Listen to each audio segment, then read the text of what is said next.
As I mentioned before, Sadibou Marong is a defender of the media and journalists. The Dakar-based Africa director of Reporters Without Borders was instrumental in organizing the campaign to support imprisoned Senegalese journalist Pape Alé Niang.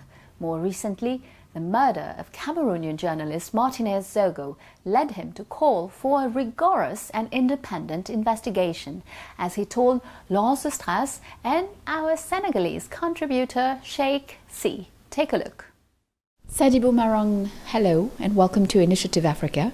We meet during a tough period for our profession, the murder a few weeks ago of Cameroonian journalist Martinez Zogo. He was the director of Radio Amplitude in Yaoundé and presenter of the program Embouteillage, and was covering corruption cases. What are your views about the assassination of this brave journalist? D'abord, il faut d'abord souligner avec énergie que c'est un triste. First, I can't emphasize enough what a very tragic event this is. It is extremely sad what happened to the Cameroonian journalist Martinez Zogo, Qui n'a fait que son travail. who was just doing his job. While working his story, he was kidnapped by unknown people who finally murdered him. Finalement assassiné. After 5 days, he endured physical abuse in the worst imaginable way. Au bout de 5 jours d'enlèvement. C'est une situation extrêmement difficile qui montre. It's a situation that highlights the danger faced by journalists in Cameroon today, and especially journalists who have the courage to tackle sensitive subjects such as embezzlement, misappropriation, and governance-related issues in general. Les histoires de détournement, les questions de détournement, de gouvernance d'une manière générale. Mais ce qui est assez réconfortant et qu'on voit. What has emerged in the aftermath of this assassination Un peu de cet assassinat, c'est qu'il y a eu quand même au moins. is that at least 30 people have so far been arrested as part of the investigation conducted by Cameroonian authorities. Et nous estimons fondamentalement que cette enquête. We believe this investigation must be very impartial and independent. Mais doit être également très rigoureuse. It must also be very rigorous to identify those responsible, the persons or person responsible, by bringing them or him to justice and punishing them. In fact, freedom of the press is an everlasting battle in many countries. Do you think it's particularly compromised in Africa? En Afrique, on peut considérer qu'il y a en fait plusieurs. There are in fact several aspects to this in Africa, but we have noticed that here and there the tendency is to bypass such freedoms. On peut consiste à contourner un peu la dépénalisation en mettant en place de manière parallèle. Such as setting up new legislation similar to and linked to digital technology that include some harsh measures to allow the arrest of journalists. Assez dur pour pouvoir arrêter des journalistes. Maintenant, si on voit un peu à l'Afrique. Now, if you look at East Africa, there are problems. For example, today in Ethiopia with the Tigray War, it was really hard. Vraiment difficile. Il y a également des questions de loi. There are also legal issues in countries like Uganda or Zimbabwe, where media laws are getting tougher and tougher. Plus, et également, on a le Grand Nigeria aussi qui est. And in Nigeria as well, there is a problem, with, on average, one attack on a journalist at least every 3 days, which is extremely worrying. Can pressure from civil society, journalists, unions, and press defense organizations like yours, Reporters Without Borders, be effective? I'm thinking, for example, of the case of the Senegalese journalist working for Dakar Matin, Pape Alé Niang, who was released last January. To prevent such situations from recurring, we need to work with a clear strategy, taking into account the reality of the country. But in the case of the Senegalese journalist Pape Alé Niang, the primary difficulty was that as an NGO supporting the freedom of the press, we found the Senegalese authorities quite inflexible. We had the impression that they had a fixed point of view, and whatever we said wouldn't change their minds. Now, what is important is, at least in the case of journalist Pape Alé Niang, there has been a specific mobilization, notably by press associations in Senegal. And it is also possible to directly attack authorities from a legal standpoint, because there are arbitrary arrests that are proven and even documented to have broken the law. This falls under the header of arbitrary arrests, and if they are closed, inflexible countries, they must be prosecuted, either at a regional or international level, and we must continue to advocate until justice has been done.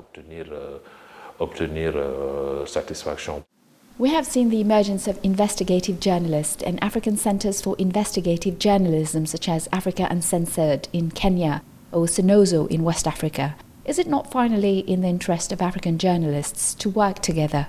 What is interesting from our point of view, and even from studying the situation, is the emergence of associations or groups of journalists specializing in long-term investigations. They often lead to very good results. It helps to push the borders beyond English-speaking Africa, like Africa Uncensored in Kenya. There is also one in Ghana. There are many investigative journalists. In Nigeria too, you see them everywhere. We also see them in West Africa, with Sonozo in Ouagadougou. And more than the solidarity between journalists, there is also the sharing of experience and information. The ability to network, for example. Le partage de la capitalisation d'expérience et le partage un peu d'informations, la possibilité de travailler. They can work on important subjects that require travel to certain countries. And finally, the sum of all these investigations gives extremely important results. Dans certains pays, et finalement, la somme de toutes ces investigations-là donne des résultats extrêmement importants. And we should encourage them to work in an organized network, with the means to reveal what the governments or powerful interests are trying to hide. The African media landscape, as well as African journalists, have changed a lot in recent years. How do you analyze this evolution? As to the evolution of the media, it is indeed a very interesting shift.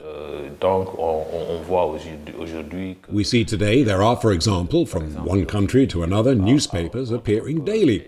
So it is thriving.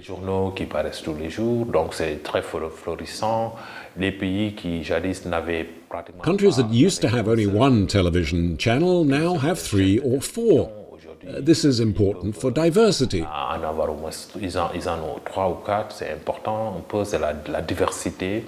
Other countries that were not exploring digital have news sites that provide helpful information about extremely sensitive topics of public interest. Qui diffuse, en fait, qui projette une information utile d'intérêt public extrêmement important.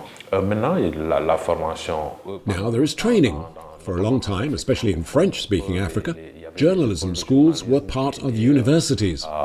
Disons, hiérarchiquement attachés aux universités. On a vu aussi qu'il y a eu aussi l'émergence des écoles. We have also seen the emergence of journalism schools that belong to private groups.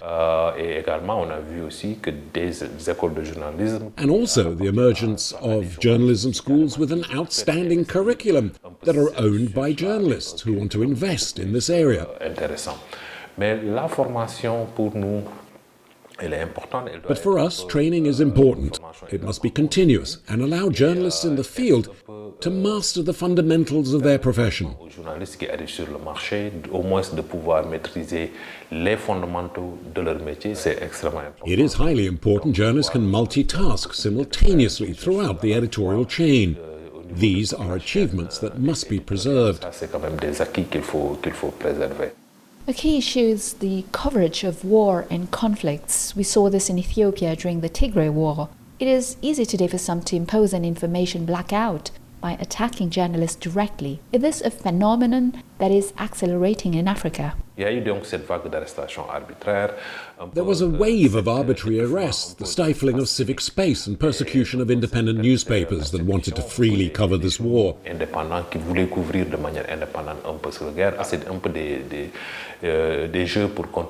It's about who controls the narrative. But you see it in other contexts as well. The media must give voice to all parties in the most independent and honest way possible, and the consequences can be complex. Généralement, sont des conséquences difficiles, c'est soit des arrestations, soit des lynchages sur les réseaux sociaux. It's either et soit arrests, également interference in des, social networks, or strategies to block the accreditation process, to stifle international media. d'accréditation des médias internationaux, par exemple, dans une These are perspective issues that d'étouffer exist, unfortunately, in the African context. le contexte africain, ouais. Finally, what kind of journalism is possible in areas where jihadism is spreading, with the risk of hostage taking, especially if the journalist can be exchanged for a ransom? Oui, on voit par exemple dans certaines situations. Yes, for example, in certain situations, whether it's in Somalia, in East Africa, or in West Africa, in countries plagued by violence like Mali, Niger, and Burkina, Violence, un peu comme soit le Mali, le Niger, le Burkina, on voit souvent. we often see journalists are stuck between the hammer of armed terrorist groups and the anvil of the defense and security forces. These are difficult situations. But in this context, we advocate that information must remain pluralist. L'information doit rester plurielle. On a documenté que le cas de Olivier We haven't only documented the case of Olivier Dubois. aussi, Moussa Benediko aussi. There is also the case of an African journalist from Mali, Moussa Mbana Diko, who worked in a community radio station and broadcast his reports. One evening, people picked him up and he has not been seen since. Depuis lors, il est devenu introuvable.